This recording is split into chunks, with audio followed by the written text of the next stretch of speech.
Lydia dan Hira itu siapa, Mas? Kamu yang udah gila. Kayak begini ngapain? Ini buktinya udah ada di depan kamu semuanya. Kamu masih bisa nyangkal. Fedian.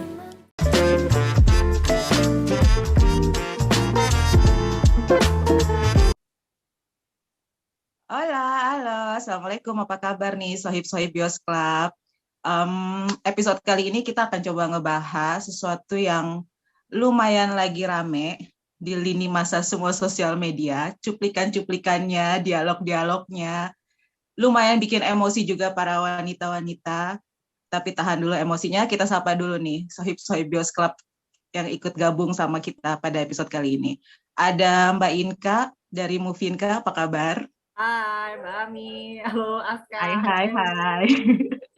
Kamu Sehat, spesial Mbak ya Inka? Feli ya, demi layangan putus ya. Kita udah lama Yoi. banget ketemu, tiba-tiba langsung diajak putus. Oh. Lalu ada Mbak Teli juga, apa kabar Mbak Teli? Hai, baik Mbak Ami, Aska, Mbak Inka. Kemudian ada Aska Goldi dari Aska Goldi. Apa kabar Mas Aska? Halo semuanya, ibu-ibu kompleks ya. Wow. Selamat bergabung loh di arisan kami. Yuk, Satu-satunya ayo. laki loh. Iya, kan satu-satunya laki-laki.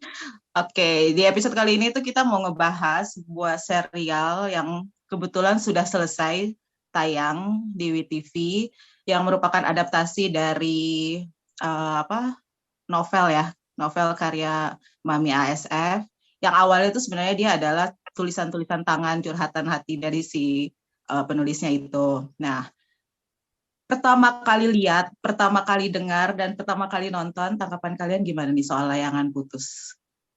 Dari Mbak Inka dulu deh. Gimana ya, dari pertama sih itu apa ya, udah to the point gitu sih, gitu kan, kayak udah to the point. Terus nggak bertele-tele, dan emang itu sebenarnya kayak sinetron naik kelas gitu ya. Sebenarnya polanya cuma dia lebih niat gitu loh garapannya gitu. Cuman memang dari awal tuh udah ketara banget nih, kalau bukan Reza Radian sama Putri Marino yang mainin, kayaknya nggak mungkin Bukil sebagus ini gitu. Dan jujur emang dari awal-awal nonton kan udah sempat emosi gitu kan, ke tengah emosi gitu. Cuman intinya tuh harus sabar-sabar sampai nunggu akhirnya gitu, sampai selesai, dan akhirnya alhamdulillah sih terbayar gitu loh. Kalau nggak putus tengah jalan tuh bakal lebih nyesek soalnya gitu. Betul. Jadi udah tuntas nih nontonnya ya? Tuntas. Alhamdulillah. Kalau menurut Mbak Teli gimana nih soal Layangan Putus nih? Soal Layangan Putus, ini sih sebenarnya sih cerita, mungkin banyak orang yang ngalamin juga kali ya cerita kayak gini ya, gitu, diangkat ke dalam sebuah serial TV, ya cukup mewakili kali ya perempuan-perempuan Indonesia. Akhirnya ya dari awal nonton sampai akhir itu emosi naik. Darah tinggi. Jadi benar-benar dengan pemilihan cerita, memang cerita asli dari penulis, juga dimainkan pemain-pemain itu yang luar biasa ya mainnya ya. Jadi benar-benar kita dibawa ke dalam cerita tersebut gitu. Ya sangat-sangat menarik lah gitu untuk ukuran serial TV ya. Gitu. Betul. Kalau Mas Aska gimana nih Mas Aska nih? Sebagai satu-satunya pria di sini. Aduh, yang kebetulan sudah tuntas kayaknya nontonnya juga. Kayaknya hari ini bakalan dibully sebagai pria ya. Serial yang sebenarnya cukup menarik karena mungkin viral juga setelah episode 5 atau 6 ya. Meskipun awal-awal itu kurang viral, tapi ketika digoreng sama masyarakat, netizen yang emang dekat dengan perselingkuhan mungkin ya, atau kasus di Indonesia perselingkuhan mungkin banyak banget gitu, dan Indonesia suka yang relate gitu ceritanya, makanya film ini atau series ini viral gitu. Apalagi pengisi aktor-aktornya juga kelas A, ya filmnya series ini sangat-sangat menarik untuk dikulik.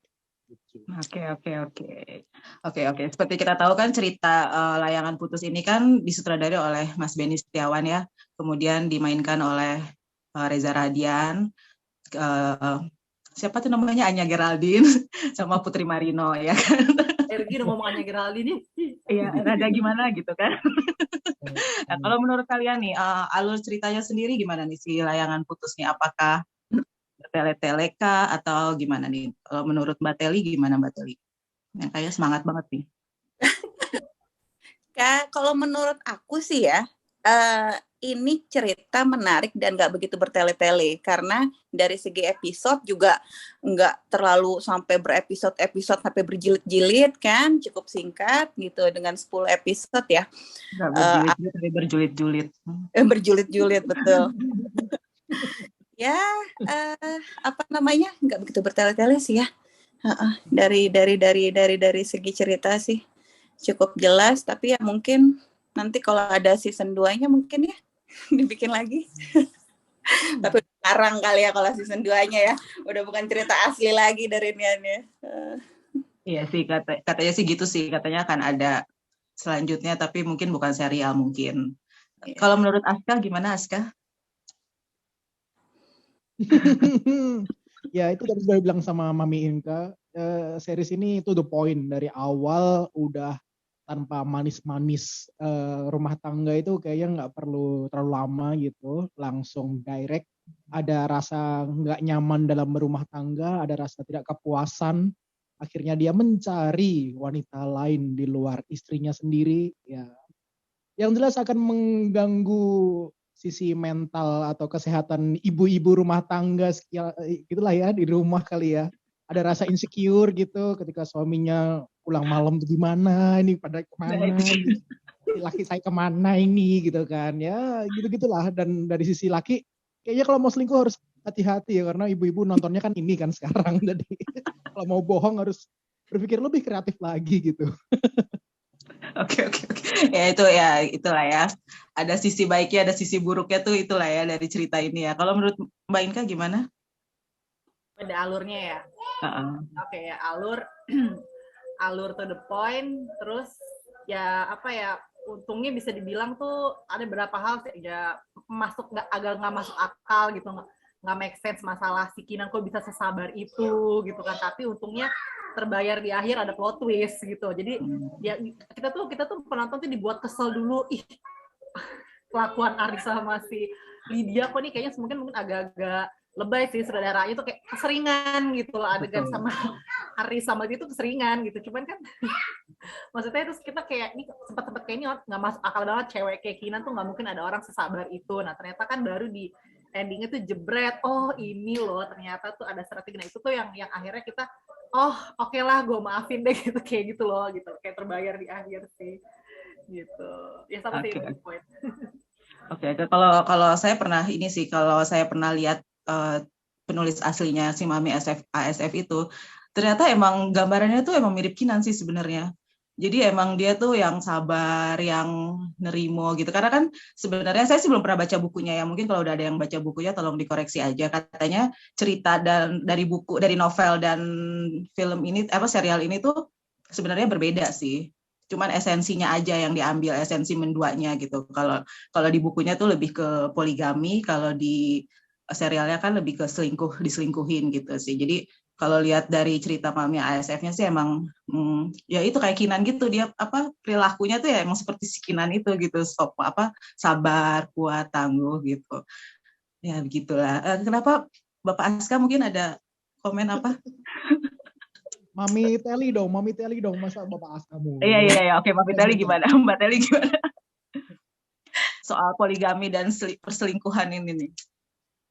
Soal poligami perselingkuhan mungkin bukan dibilang wajar ya, cuma kita nggak bisa nutup mata ya, hal itu memang banyak terjadi di luaran gitu, bisa terjadi sama siapa aja, kapan aja, di mana aja gitu, nggak peduli itu istrinya mau pinter kek atau istrinya maaf ya pendidikannya rendah kek gitu, itu bisa terjadi sama siapa aja gitu. Dan apa ya, kalau dilihat, kita nggak ngomong masalah agama ya karena itu konteksnya di luar dari ini kan.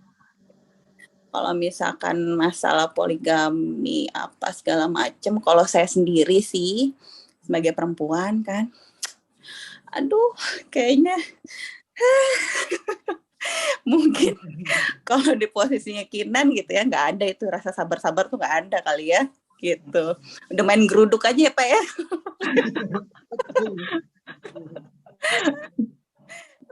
Lain ceritanya udah nggak bakalan mungkin. Makanya nggak ada perempuan yang mau dipoligami lah, nggak ada perempuan yang mau diduain kan. Betul. Oke, kalau Mbak Inka gimana Mbak Inka? Apa nih tentang apa? Iya, ini tentang poligami dan perselingkuhan ini nih gimana nih?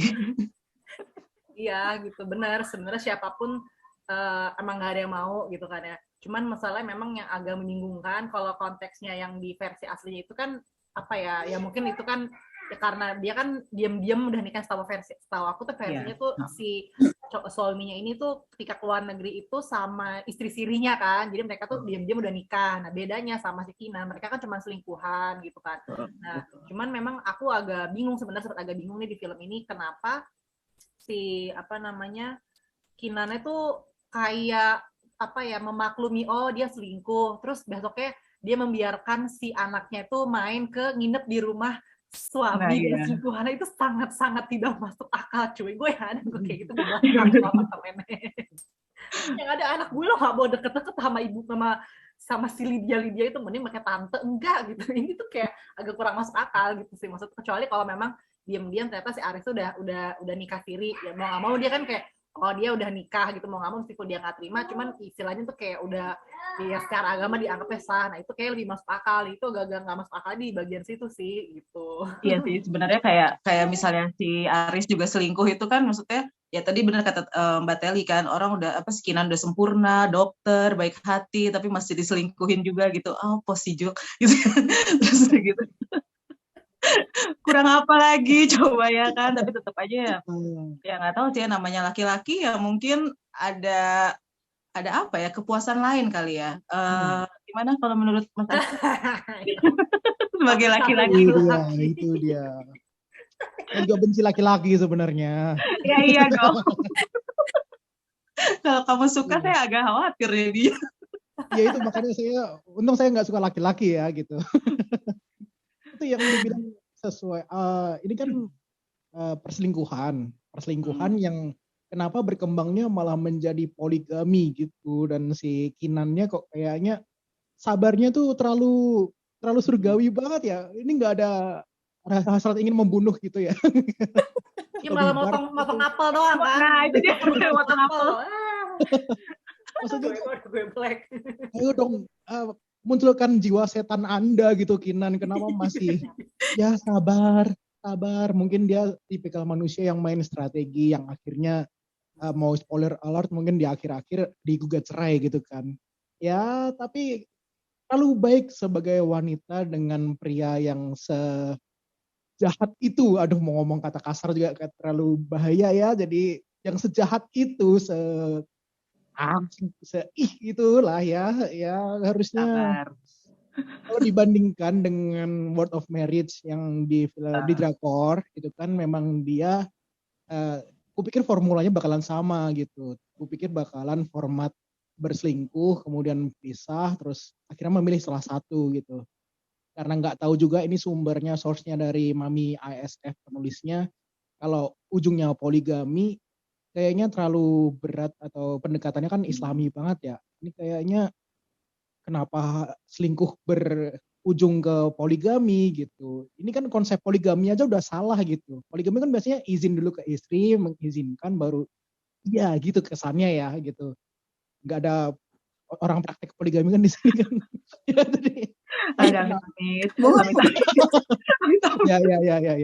ya, tapi kenapa dari berselingkuh langsung dia dengan muka tebalnya langsung saya nikahin tapi kamu nggak mau saya ceraikan, itu terlalu wow, ini orang emang laknatullah gitu kayak kesannya. Ini orang bakalan jadi public enemy sepanjang masa lah, jadi villain paling kuat di level ibu-ibu kompleks lah gitu. Dan dia nggak ngerasa salah sampai akhir. Iya. Sampai akhir. Iya, dia merasa kegantungannya tuh. I can deny. Iya. Dia sampai nggak minta maaf ya nggak sih, dia tetap nggak minta maaf kan? Dia nggak ngerasa salah cuy. Sampai terakhir dia tetap tidak minta maaf, iya betul.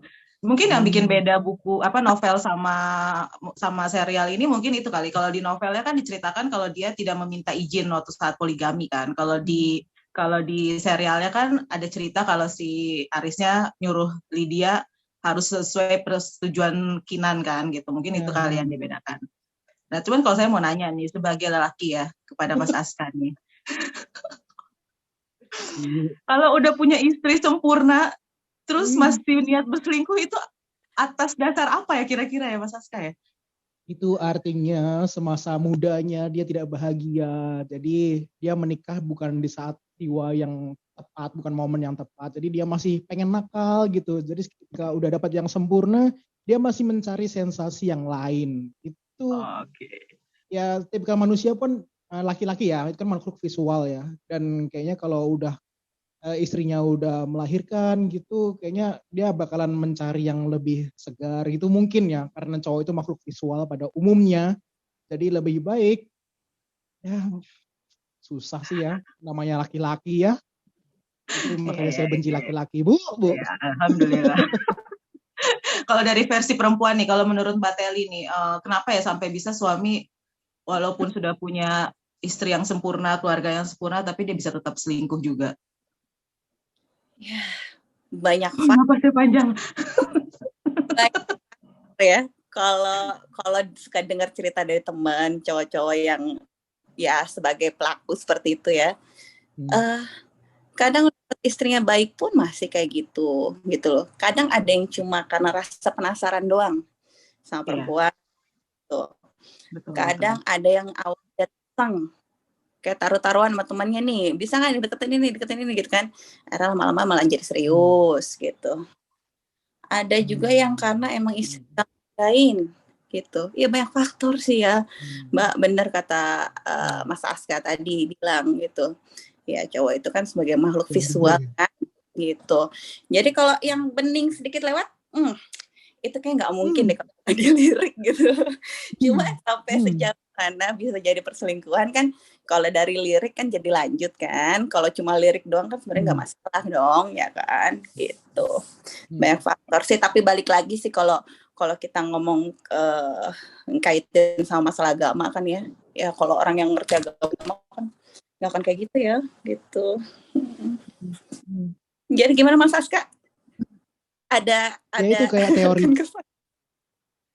ada tambahan mungkin kayak teori 3T itu ya, harta tahta wanita gitu, dan di sini posisinya Mas Aris kan dia punya kedudukan, dia punya harta yang berlimpah gitu, jadi ada godaan iman ke arah sana ketika dia punya harta kayak uang kaget, lalu godaan terbesar itu ya udah yang ketiga adalah wanita, dia ada rasa tidak puas yang ingin lebih, dia punya uang akhirnya menafkahi ke orang lain, dibawa ke Kapadokia itu yang ternyata is my dream mas, itu kan udah sangat ikonik sekali ya.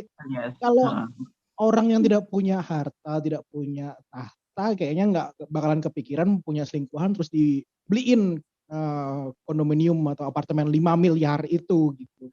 Ini kan the F gitu ya, the F apartemen gitu ya. Yes, godaan terbesarnya kan mungkin karena dia punya segalanya. Itu makanya bagi para suami mending biasa-biasa aja lah hartanya dan tetap bahagia dengan satu istri gitu. Betul, ibu-ibu. Amin, insya Allah. Kalau menurut Mbak Inka gimana nih soal laki-laki yang udah punya keluarga sempurna tapi masih tetap selingkuh? Iya sih, benar juga.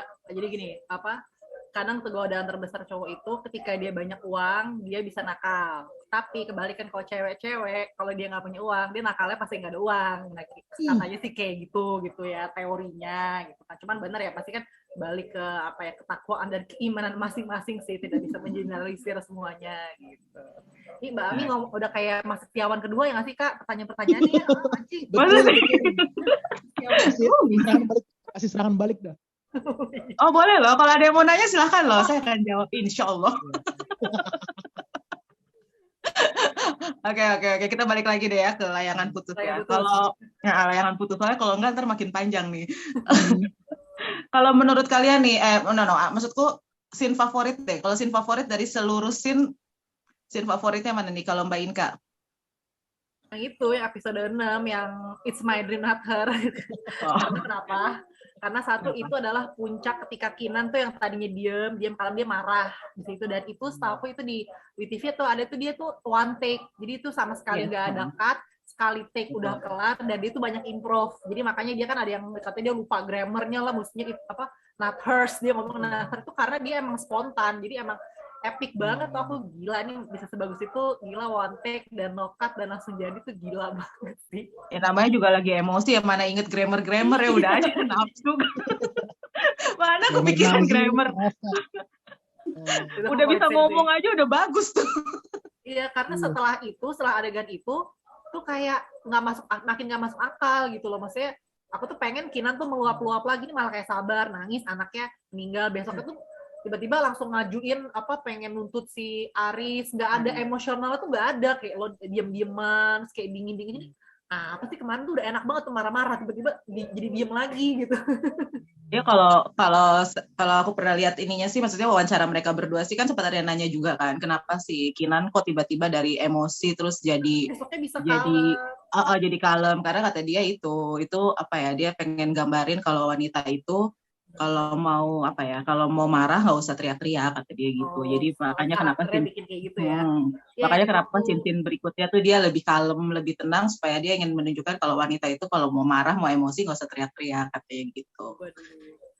Kayak waktu adegan mereka digapin di restoran tuh kan, dia yang nge-hack handphone tuh. Iya. Dia jadi cantik itu kan, gue pikir mau mau disiram gitu, mau di kamerain diem-diem, enggak, tepok-tepok tangan, udah pulang aja ya. Tapi itu keren banget sih. Kalau aku sih suka di situ karena kan itu bener kena gitu, sebagai si Lydia-nya tuh pasti akan langsung, shit, dia kok gak ngomong apa-apa ya, dia diem aja gitu. Tapi itu kan lebih nggak masuk akal. Iya, tapi nggak masuk akal sih. Kayaknya kalau di kita sih kayaknya nggak mungkin sih. Kalau gue sih kayaknya udah ada siram. Iya. Kan viralin. Iya. Kalau gue sih kayaknya gue foto dulu gitu. Viralin di TikTok gitu. Ya udah mungkin nunjukin cewek yang sangat berkelas gitu kali ya. Nggak usah marah-marah, nggak usah bikin malu satu restoran, mungkin nunjukin kayak gitu. Cuman kita sebagai biasa itu nggak masuk akal. Karena kan sama juga dengan karakternya Aris kan. Karakternya Aris di sini kan juga dia jahat tapi tidak terlihat jahat kan sebenarnya kan.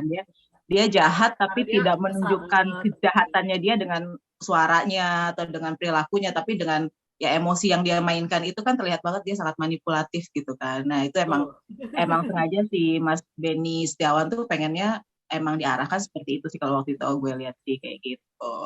Kalau Mbak Teli nih, scene favoritnya apa nih? Kalau scene favorit aku tuh waktu pas dia ngajuin gugatan cerai. Yang dia nyodorin itu semua bukti-buktinya ke dia gitu. Dengan tenangnya dan lihat muka Aris kayaknya puas banget gitu.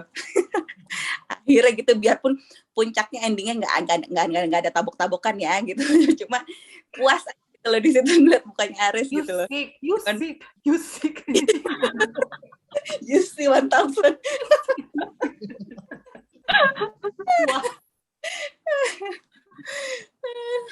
Iya, di situ aja tuh puas tuh scene-nya tuh. Dia nunjukin ya betul kata Mbak tadi gitu loh, dengan cara elegan, nggak perlu marah-marah kan. Nih gue kasih buktinya kan, mau ngomong apa lagi lo ya kan, dengan muka dia kayak gitu. Aduh, kayaknya itu paling puas Mbak dari semua episode yang nonton tuh.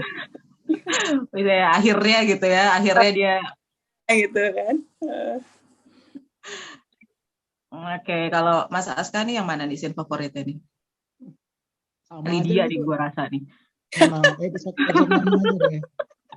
Mungkin favorit tapi juga rada menyebalkan ya, ketika banyak adegan-adegan hubungan intim ketika mereka berdua yang nggak begitu eksplisit, cuman cukup berani karena ini dibawa di series, dan itu lebih believable aja lah sebagai narasi cerita gitu loh. Jadi nggak perlu dibuat-buat yang terlalu nggak ada visualnya sama sekali, tapi langsung ditunjukkan secara, nah ini loh versi selingkuhnya. Bahkan di episode 8 atau 9 gitu yang mereka berselingkuh di dalam kamarnya Kinan, itu kan juga lumayan bikin trigger orang banyak kan. Ya kan, kayak dia berselingkuh itu sih ingin berkata kasar gitu. Rasanya itu di situ. Udah ngomong nonton tuh deh, najis. Iya kan. Ini versi malaikatnya Kinan nih kapan kesurupannya ya? Kalau jadi Kinan kayaknya banyak orang yang Iya. bakalan bawa obor atau apa, udah bakar rumah ada kayaknya gitu loh. Padahal Kinan kan ngedengerin ya, padahal kan Kinan Nah, ngedengerin di Itu nggak pintu iya, dan masuk dia banget. nguping Itu kan dari kamarnya luar dia, cuy. kan. iya, dan dia tidak ngapa-ngapain. Ya Iya, Tuhan, kayaknya kalau gue mah udah masuk aja. Panggil satu iya, RT keroyok. Iya, panggil bener. Pak RT. Kayak digebuk Iya. kayak maling, udah nggak apa-apa Gerbek. deh gitu. Ini makanya yang memorable tapi kesannya, wow ini orang terlalu baik, kenapa ya? Pantas bisa diselingkuhin gitu. Makanya makin lama makin make sense. Ini orang diselingkuhin ya udah emang orangnya nggak bisa marah, dia manfaatin lah sama si Aris gitu. Ya, kesel banget ya. Udah gitu aja deh. Ya, aku itu sampai dia ngomong kan si anaknya siapa Raya kan, Raya. Papi, kenapa Papi kalau sayang sama Mami kenapa? Aku saya Ya. lagi sama Tante Lydia. Iya Ya, dong, ya. emang apa sih dia bilang kayak emangnya boleh, Mami kan orang baik. Menurut lu maunya orang baik terus boleh gitu gue kawin lagi, gila kan gitu. Iya, terus yang paling keselnya juga yang pasti siapa yang Raya dibolehin nginep di apa namanya di apartemennya. Terus udah gitu si Lidianya pakai dateng, si apa Kinannya pakai dateng lagi gitu kan, sosok mau ya mungkin itu dia pengen ngasih. Kita pikirnya tuh, ya kita pikirnya tuh udah bakal gimana gitu, dia bakal marah-marah atau apa, tapi tetap dia dengan lemah lembut dan baik hatinya ya Tuhan. Kupasin apel aja. Aku tuh udah mikir ya kalau yang pas di situ tuh dia udah yang Udah oh ini modus. jadi nih. Iya, apa nih dia bakal ngapain ya gitu kan. Ternyata saudara-saudara tidak. Oke. Terus kalau menurut kalian nih ya, apa ya plus minusnya apa sih nih film ini tuh apa ya bagusnya di mana, jeleknya di mana, terus apa ya, ya apalah gitulah. Kalau menurut Mas Aska. Aduh, emang udah dinobatkan jadi wanita. Kan emang kamu kan setengah wanita setengah laki-laki bukan? Yuk. Plus minus, plusnya adalah kualitas aktingnya mereka yang top notch gitu. Dari Putri Marino yang nggak pernah mengecewakan, Reza Rahadian yang semua orang Indonesia tahu kayak gimana range aktingnya gitu, dan Anya Geraldine juga nggak begitu mengecewakan lah sebagai wanita yang wanita apa ya pelakor gitu kan, dia udah 2 kali kan jadi pelakor, dan di sini dia kayaknya lebih menjanjikan daripada di film yang kuning-kuning itu.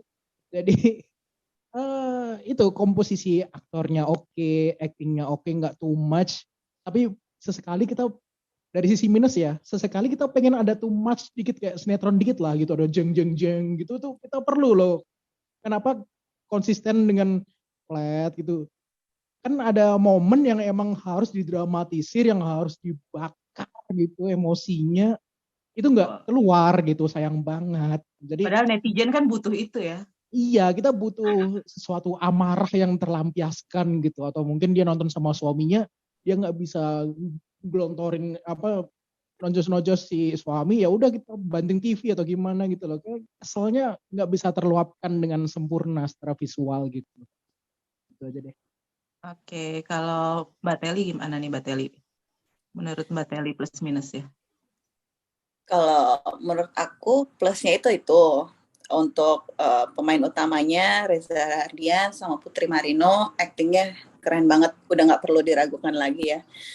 Terus ceritanya juga nggak terlalu bertele-tele, cukup singkat, padat, jelas, dan bikin amarah terus kan sampai akhir. Iya. Terus Emosi tapi ya, emosi. sih banget itu ngeliat itu, bener berhasil mereka. Kalau minusnya sih untuk pemeran pendukungnya di sini Anya Geraldine, kalau menurut saya sih agak kurang ya, kurang bisa acting dari Ardian sama gitu. Jadi kurang apa ya, terlalu datar ya gitu, ekspresinya kurang aja. Gitu. Jadi kayaknya kurang dapat gitu loh, yang pelakor-pelakornya kayak gitu tuh. Menurut saya. Nah, kalau Mbak Inka gimana nih Mbak Inka? Ya oke. Ya selain acting Putri Marino, Reza Rahadian, ini tuh kalau secara keseluruhannya dari episode 1 sampai 10 tuh dari sebenarnya kita perhatiin opening dan endingnya tuh ini terkonsep banget. Openingnya tuh dia apa seperti ada main layangan bertiga tuh kan, Aris, Raya sama Kinan pakai baju putih, itu masih bertiga tuh. Pas udah Pas ending endingnya. itu aku sedih, dia cuma berdua, Kinan sama Raya, itu jadi itu layangannya putus, itu kayak maknanya itu dalam, ibaratnya mereka tuh ngerelain Aris gitu kan, ya itu tuh dalam banget sih menurut aku tuh gitu, kayak sebenarnya kan aku sempat mikir nih tentang film tentang apa sih, poligami atau apa, cuman kalau kita perhatiin dari judul, dari musik lirik lagunya kan, yang lirik lagu itu sebenarnya memang tentang keikhlasan gitu, tentang keikhlasan ngerelain orang yang udah ibaratnya tidak worth it, ngerelain orang yang apa ya, gue bisa bahagia dengan melepaskan seseorang kayak gitu tuh sebenarnya itu apa ya, terkonsep gitu ya.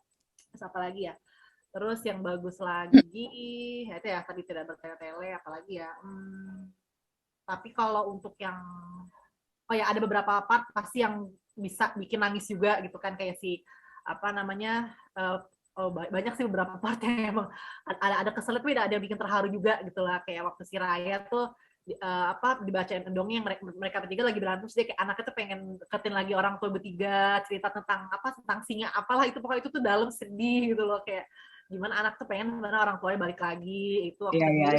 Nah sama aku suka banget di sini karakter pembantunya, suka tuh Martinolio ya, si Andre itu, nah aku suka banget deh, itu di sini dapat banget gitu kan, sebelumnya kan dia jadi Ajo Kawir kan jauh banget, jadi di sini jadi seorang betul sahabat yang dia pernah suka masa lalu, cuman dia udah merelakan, cuman gimana ya, best friend yang ada perasaan, tapi yaudahlah gue pengen lo bahagia doang. Tuh aku pas bagian Kina curhat sama Andre tuh nangis, itu kayak aduh ini bagus ya, antara actingnya bagus, terus kayak dialognya tuh singkat tapi tuh kayak aduh ini yang kayak emang dalam gitu loh, itu suka. Ada juga ini beberapa temennya juga tuh pasti dokter Dita yang apa sih yang itu Kinan kan sempat gila kan, si Reno-nya mati, itu kayak yang Kinan gue tuh kayak gini, gue sayang sama lo, itu juga dapet gitu, maksudnya kayak sahabat tuh nggak pengen ngeliat sahabatnya menderita. Nah itu tuh ada beberapa part yang bikin terharu gitu.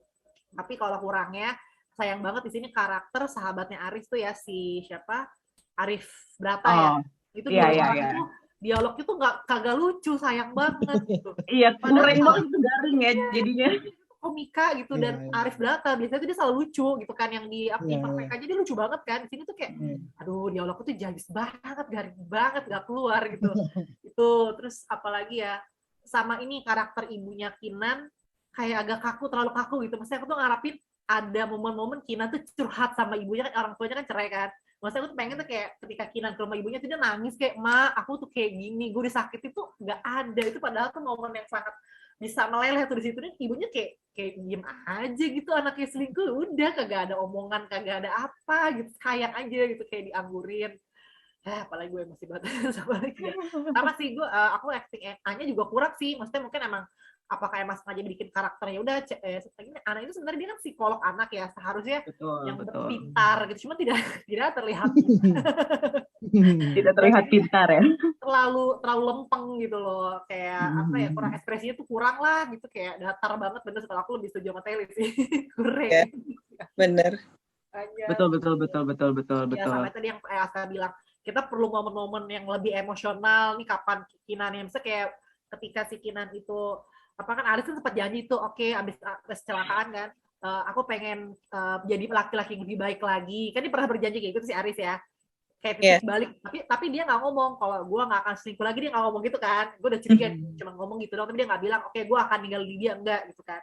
Terus jeng-jeng diikutin mobilnya, ternyata si Arisnya lagi pincang-pincang keluar sama Lydia kan, terus si Kinana cuma kayak mata melotot, udah mestinya pengen nangis kayak gitu, diam tapi nangis, itu lebih dramatis gitu kan, apa kayak ngebakar atau iniin klakson kayak apa gitu, kayak nggak keluar banget cuy, gue udah emosi.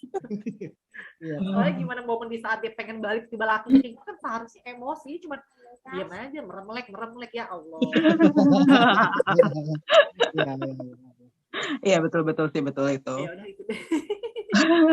Kalau gue sih apa ya, kalau negatifnya tuh kurangnya tuh ini sih, emang si Lydianya karakternya kurang ya, sebagai wanita penggoda sih masih agak terlalu terlalu lempeng aja sih kalau menurut gue sih ya. kurang ya, walaupun adegan-adegan dewasanya dia memang terlihat ya gitu ya, tapi kalau untuk bagian sebagai wanita perebut suami orang sih emang masih agak ini sih ya, masih agak kurang sih, kalau aku sih kurangnya sih di situ. Tapi kalau untuk Kalau untuk karakter-karakter lainnya kayak si Martinolio tuh kurang di ini sih ya, kurang di apa ya, kurang di eksplor sih sebenarnya tuh. Dia jarang ngomong, tapi ketika ngomong terakhirnya tuh aduh, ya ada kan Kinan kawin sama dia bahagia kali tuh orang gitu ya, sama iya benar. Itu benar. Itu memang di situ sih gongnya sih kalau aku sih itu. Terus kalau sisi positifnya sih dari serial ini sih mungkin sekarang jadi apa ya, perempuan-perempuan tuh jadi lebih banyak bisa speak up kali ya. Sejak ada serial ini tuh jadi banyak orang yang mau ngomong gitu, banyak perempuan yang mau bicara kali gitu. Karena punya kasus yang sama dengan Kinan. Jadi mereka sekarang lebih ini sih, lebih apa ya, lebih maulah bersuara gitu dibanding dulu gitu. Kalau aku sih positifnya sih di situ sih. Jadi tidaknya jangan mau ditindas laki-laki para perempuan. Hai. Mantap. Hai wanita. Bersuaralah kalian. Gitu sih. Kalau menurutku sih itu sih positif negatifnya sih. Oke, kalau untuk karakter favorit Aska? Favorit sama menyebalkan beda tipis ya. Tapi Putri Marino sih. Nggak tahu kenapa setiap ada sama Putri Marino tuh selalu look up, kayak pengen tahu dong gimana sih Putri Marino berperan sebagai karakter siapa lagi dia gitu, dan selalu dimakan habis gitu. Karakternya tuh selalu oke gitu. Meskipun di sini banyak pro kontra, ini kenapa nggak lebay, kenapa nggak ini, kenapa ikhlas banget, itu kesannya.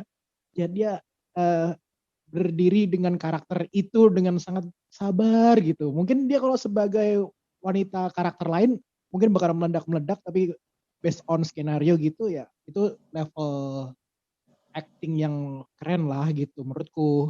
That's it. Jadi Putri Marino wow, luar biasa sekalian. Ya, walaupun kalau misalnya kalian nonton kan suka ada itu ya, ada running text-nya tuh yang komen-komenan para netizen gitu kan. Kadang-kadang tuh kan gue suka baca iseng gitu kan ya, sambil nonton tuh gue suka baca gitu iseng. Ada yang ngebahas sampai ke giginya Putri Marino. Aduh. Ya ampun, dasar netizen ya, udah segitu perfectnya aja masih aja ada dicari celahnya lah, ya giginya lah, yang apanya ya Tuhan. Kalau Mbak Teli apa nih karakter favoritnya siapa nih? Karakter favoritnya di film ini satu orang ya? Boleh. Lebih dari satu juga boleh. Boleh, nama Rikal boleh. 1, 2, 3 siapa diurut? Iya boleh. Reza Rahardian. Itu dia konsisten jelasnya dari awal sampai akhir kan, gitu. Dan emang actingnya. Aduh keceplosan.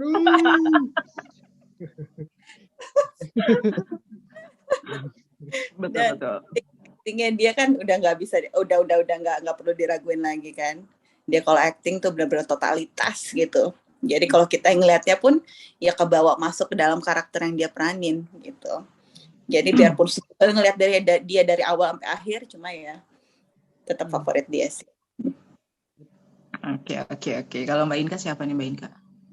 Kalau yang memang aktingnya bagus sudah pasti 2 orang. Maksudnya yang paling benar-benar kuat gitu ya, Kinan sama Aris gitu ya. Cuman yang paling simpatik Andre, si Martinolio gitu. Dia jarang-jarang tapi bikin meleleh gitu. Iya. Sama saya juga favorit tuh sama karakter Andre. Iya. Nggak banyak bersuara, sekalinya bersuara ya Tuhan. Dan emang kualitas acting Martinelli emang dia aktor bagus gitu, dia bisa berani macam-macam karakter berarti kan. Betul. Iya kan, apa namanya, walaupun dia tidak terlalu banyak dieksplor, tapi kan karena dia menunjukkan kualitasnya dia sih ya, jadinya ya bagus-bagus aja sih gitu. Dan yang peranin keren banget itu actingnya, anak kecil itu. Aduh. Iya, Raya ya. Raya bagus banget. Dan dia benar-benar natural ya actingnya ya, nggak Inggris lagi. Bayana Jaksel ya. Inggris mulu ya. Yalah, sekolahnya international. International. Di atas ya.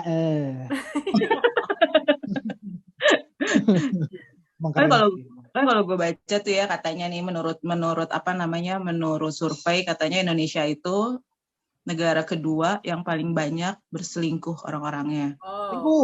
Setelah Thailand. Nah, sekarang nih, kalau gue tanya ya, mendingan diselingkuhi apa mendingan dipoligami? Amit. Main kan dulu. Kan pertanyaan itu. Kalau selingkuh batas dosa, poligami sih nggak mau. Cuman kalau misalnya, maksudnya kayak gimana ya? Sebel banget gue. Maksudnya kalau misalnya kan Sabar.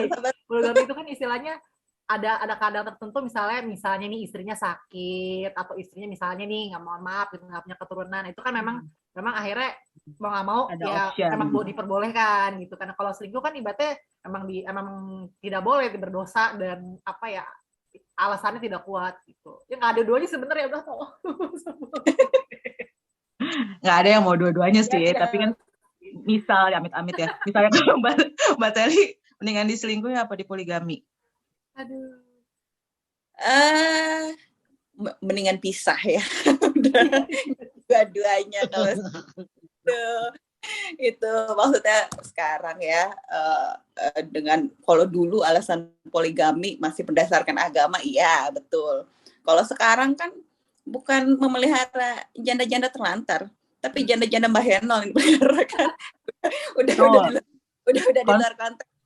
Konsep poligaminya udah di luar ini ya, udah di luar konteks sebenarnya ya. Betul. Jadi mendingan pisah aja udah. Udah. Yami dari Yami. Ami. Ntar dulu Aska. Lu mendingan Nggak mau. selingkuh apa mendingan poligami? Nah ini kan saya sebagai laki-laki nih, pasti sudut pandangnya beda dong. Oh iya, oke. Apa Aska mau nanya apa? Diselingkuhin apa di poligami? Udah pilih. Aduh. Ini kan pertanyaan untuk perempuan. Iya. Mendingan pisah sih. Oh. Diselingkuhin nggak mau, di poligami juga saya nggak mau. Oke, sama kayak Mami Mendingan tadi pisah, ya. udah selesai. Kalau Aska, kamu mendingan selingkuh apa kamu mendingan poligami? Apa mendingan dua-duanya? Ini berarti dari sudut pandang laki-laki kan, menyelingkuhi atau mempoligami Yes, kan berarti. Iya. Ini sungguh personal dan prinsipal ya. Jadi mending, karena laki-laki itu pada dasarnya susah untuk memilih satu. Jadi kayaknya lebih baik untuk tidak berpasangan sama sekali. Sikap, #sikap. Hashtag sendiri aja cukup lah gitu. Pokoknya kalau udah nemu Kemarin nonton yang cocok ya udah itu dijaga sampai akhir, nggak ada selingkuhan, nggak ada poligami gitu. Jadi kalau udah ada cincin ibaratnya gitu, itu udah satu cukup. Kalau nggak bisa jangan nikah. Asik. ya, Pansos. secara nyari satunya aja tuh susah ya Kak ya. Ya, betul. Tapi kalau udah ada satu mungkin pilihannya beda lagi ya.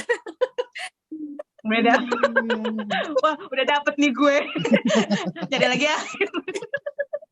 Iya. Aku mau nanya dong satu diskusi. Tuh, silakan. Boleh. Menurut kalian si Aris itu sebenarnya pekerjaan awalnya apa sih? Kan ada tuh scene episode awal yang dia pakai topi tuh. Aku pikir dia supir kenek apa supir truk gitu yang dia menabrak apa gitu kan.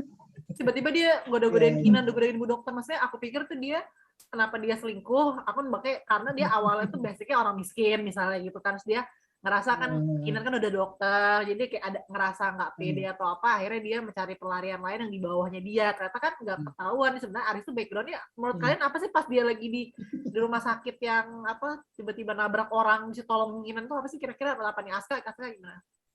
Ya kenapa Aing duluan? Ini dari origin story-nya mantan suaminya Mami ASF tuh apa karirnya? Soalnya nggak ngulik sama sekali tuh cerita aslinya. Pengusaha aja sih kayaknya ya. Pengusaha media bukan sih? Atau apa gitu ya? Iya. Iya, yang waktu itu pernah ada di TikTok sih ya itu. Iya. Soalnya dari seriesnya juga kesannya ini orang meeting mulu gitu, tapi nggak kelihatan kantornya, nggak kelihatan ini gitu kan, kayak believable kenapa dia bisa ngajakin selingkuhannya ke Kapadokia itu. Ya terlalu aneh aja. Itu mungkin sisi minusnya cerita ini ya, ada backstory yang nggak bisa dikulik. Jadi mereka 10 episode tuh difokuskan memang langsung ke perselingkuhan mulu, tapi kita nggak bisa mempercayai orang ini kenapa bisa sepowerful itu, sepede itu untuk mempoligami 2 orang wanita gitu. Itu yang bikin minus cerita lah. Balik lagi ke acara minus tadi. Karena itu benar kata Kak Inka, karirnya nggak jelas Iya, gitu. apa Tapi pengusaha apa uangnya jadi banyak direktur. gitu. Iya, Benar. aku pikir malah itu tadinya apa sih kayak aktor gitu loh yang lagi peran apa terus dia kena apa kan pakai topi kalau nggak sutradara atau Iya, apa lagi. Gak jelas, jadi menurut Mbak Ami juga nggak jelas dia tuh sebenarnya apa. Iya, nggak tahu sih. Masih gak jelas kan. ya. Dari kalau- looks kalau- aja dia iya. sosok pakai turtleneck yang ini loh, eksekutif muda gitu-gitu loh. Iya kan Ya, esmod. kerja kantoran kayaknya susah. Dia kurang masuk aja karir yang mana dia. Iya gitu. Menurut tambahnya Mbak Ami juga have no idea dia ini apa dia tuh. Iya sih kalau dengar dari ceritanya Kurang diulik. Mami ASF sih nggak jelas ya dia tuh apa sih kerjanya gitu kan cuman kayak pengusaha terus masalah Kapadokia itu kenapa Kapadokia kan karena si Mami ASF tuh sebenarnya suka sama balon udara gitu kan dan satu-satunya tempat yang punya tempat dengan balon udara dan pemandangan yang bagus ya Kapadokia itu makanya kenapa si Kapadokia itu muncul gitu. Nah untuk pekerjaannya sih nggak tahu ya cuman waktu itu sempat dibilang katanya mereka tuh hijrah.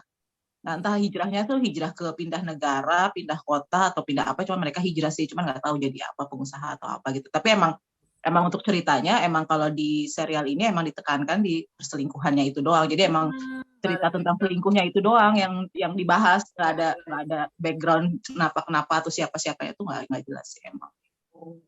Kalau mau Teli gimana Teli sih? Aris tuh sebenarnya kerja apa sih awal-awal itu gue bingung. Mungkin sempat WhatsApp kali ya Mbak Tali nggak ya? Oh, iya. Tahu. Kalau kita ngelihat penampakan orang awam ya dengan tampilan dia yang lusuh, topi kayak gitu kan, gitu kayak maaf ya kayak mungkin kayak pekerja kasar ya gitu kan.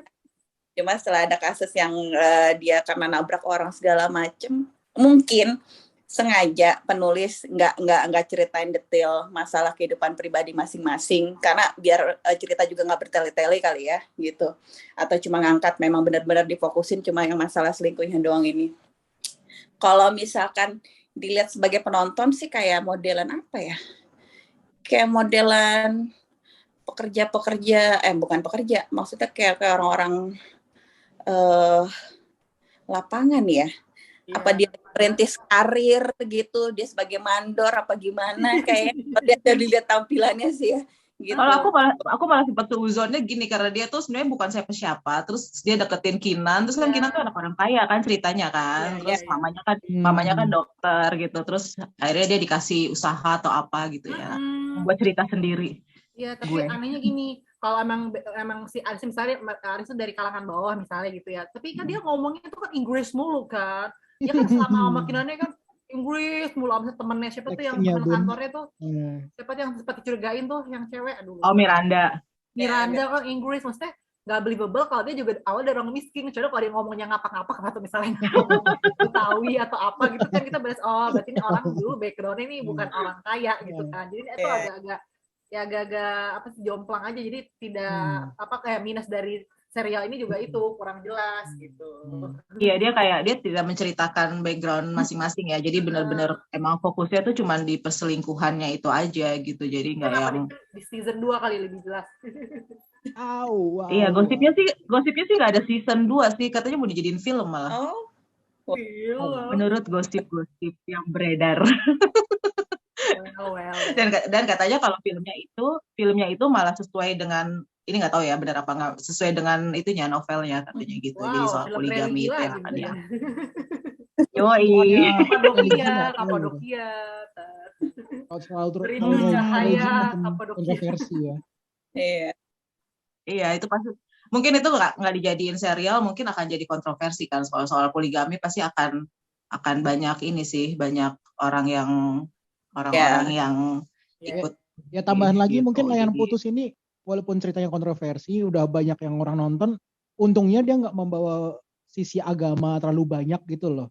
Dari karakternya pun nggak ada atribut-atribut agama tertentu gitu. Jadi kayaknya mereka masih main aman lah untuk mengontrol skripnya untuk si Kinannya nggak terlalu banyak berdoa atau apa gitu. Mungkin masih aman gitu loh menurutku ya. Daripada dia langsung tiba-tiba ada ritual agama kesannya wah Islam lu gini, cowok Islam lu gini ya, contohnya gitu takutnya. Untungnya eksekusinya bagus. Nah nanti kalau misalkan film dibawa versi lebih dekat ke original yang lebih religi, itu yang lebih kontroversi malah nggak nyaman dilihat sih menurutku. Mending bagusnya gini sih. Betul. Betul kan, kalau kayak gini kan tidak terlalu ini ya, jadi tidak akan ada apa ya, maksudnya isu-isu lain gitu kan, Nggak ada framing, isu-isu lain yang nggak naik ada kan. framing ke Kalau satu agama atau apalah gitu. Ini cerita manusia Indonesia aja gitu. betul sih. Betul. Ada lagi yang mau nanya-nanya, boleh loh. Silahkan loh. Pertanyaan Udah cukup. Udah keluar Udah semua. cukup ya, kalau udah cukup. Ada lagi unek-unek ya, mungkin unek-unek ayo dikeluarkan. Minta tuh yang punya tuh, Mami Teli tuh. Perlukah kita menyelesaikan, buat yang belum selesai, perlukah kita menyelesaikan serial ini gitu, kalau buat yang belum selesai nonton nih, menurut Mbak Teli gimana? Apa gimana? Sorry. Gimana, Pak? Buat yang belum selesai nontonnya, perlu nggak sih nonton sampai habis Oh, gitu, serial ini? Perlu banget gitu. Perlu banget yang darah rendah gitu kan, perlu banget nonton ini gitu biar stabil darahnya. Langsung darah tinggi, Mak. Perlu banget ini rekomen banget sih film ini. Rekomen buat ditonton dari segi cerita, dari segi pemain, mayoritas ya. Dari segi episode juga nggak bertele-tele. Jadi ya bisalah maraton ya nontonnya 3 hari tuh. Nggak usah ngurusin anak, nonton aja terus. Yang ada film serial belum kelar udah diomelin ya sama orang rumah. Kalau menurut Aska gimana nih, Aska? Recommended, selain emang udah terlanjur viral juga kan di masyarakat Indonesia, langkah lebih baiknya ya ditonton dari awal sampai akhir, tetap jaga emosi kalian karena naik hitam juga dengan konflik-konfliknya, atau mungkin relate, atau mungkin makin was-was dengan pasangannya. Ya ini jadi pelajaran aja sih, kayak ya itu belajar mengikhlaskan kan. Ini secara garis besar kan the art of letting go gitu. Kesannya kan gini, ya belajar dari kasus Kinan ini gimana gitu dah. Itu wajib ditonton dan jadi pelajaran. Gitu. Betul. Iya sih, kalau menurut gue juga sih, kalau mau nonton ya nonton aja, tapi ya harus kuat-kuat mental juga sih. Yes. Karena lumayan bikin mules ya. Kalau gue sih mules banget sebenarnya, emosi sampai ke mules. Apalagi di saat-saat lagi genting terus lakinya malah ke tempat selingkuhannya tuh, oh my god gitu. Ya jadi kalau mau nonton ya nonton aja sih. Cuman mendingan selesaikan sampai akhir sih sebenarnya, karena gongnya itu di akhirnya sih. Biar kelihatan emosinya lebih dapet tuh pas di akhirnya itu sih gitu. Nah, menurut Mbak Inka gimana nih? Haruskah ditonton, yang belum selesai harus nonton nggak sampai terakhir? Justru kalau udah pertama kali kecemplung nonton film ini, kalau nggak diselesain malah kentang, malah emosi doang dapetnya. Tapi kalau udah sekali kecemplung, mendingan abisin gitu baru biar tuntas, karena baru tahu esensi film itu memang sampai nonton sampai akhir gitu. Jadi yang kayak intinya tuh yang kita ya gitulah, kita sempat nebak tentang poligami, ternyata bukan itu, ternyata ini tentang ngomongin keikhlasan gitu kan, ngomongin satu hal yang dia itu rela melepaskan demi kebahagiaan batin kayak gitu sih. Karena yang harus dipegang kuat itu diri kita sendiri ya, asik. Oke, baiklah. Sudah cukup semuanya. Oke, kalau gitu terima kasih untuk ngobrol-ngobrolnya para Sohib Bios Club. Semoga kita nanti kita akan ketemu lagi di episode-episode selanjutnya, akan ngebahas tentang film-film dan serial-serial lainnya. Oke, terima kasih semuanya. Bye. Bye. Thank you.